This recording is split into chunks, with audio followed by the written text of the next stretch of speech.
BNP ক্ষমতায় আসছে এবং তারেক রহমান হবেন আমাদের সকলের প্রধানমন্ত্রী। রাষ্ট্র পরিচালনা করার জন্য তো একমাত্র দল হিসেবে বিএনপি অভিজ্ঞ। সুতরাং দেশ তো চালাইতে হবে এবং সেই দেশ চালানোর জন্য বিএনপির প্রয়োজন। আমি চ্যালেঞ্জ করে বলতে পারি বিএনপি অভিজ্ঞ। সুতরাং দেশ তো চালাইতে হবে এবং সেই দেশ চালানোর জন্য বিএনপি ছাড়া আর কোনো দল ক্ষমতায় আসলে এই রাষ্ট্র চালাতে পারবে না। বিএনপি লীগ তারা নির্বাচন করতে পারছে না, তো সেক্ষেত্রে আওয়ামী লীগের সাধারণ নেতাকর্মীরা তারা তো ভোট দিবে, তাই না? তা ভোট কাকে দিবে? যে দল অসাম্প্রদায়িক, যে দল উদার গণতান্ত্রিক মনায় যারা রাজনীতি করছে, যাদের মধ্যে গণতন্ত্রের চর্চা রয়েছে, সেই দলকেই তো ভোট দিবে। আর আমি দৃঢ় বিশ্বাস করি যে যাই বলুক না কেন, বিএনপির বিরুদ্ধে চক্রান্ত করে কেউ আমাদেরকে দমন করতে পারেনি এবং ঝিনাইদহ 4 আসনে ইনশাআল্লাহ আমরা জিতব।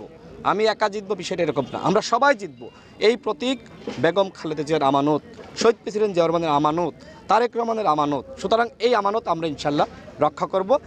বিএনপি ছাড়া আর কোনো দল ক্ষমতায় আসলে এই রাষ্ট্র চালাতে পারবে না। সুতরাং বিএনপিকে ক্ষমতায় আনা অনিবার্য হয়ে পড়েছে এবং তারেক রহমানকে প্রধানমন্ত্রী বানানোও অনিবার্য হয়ে পড়েছে। মানুষের মনের মধ্যে কিন্তু সেই উপলব্ধিবোধের জায়গাটা তৈরি হয়েছে যে আগামী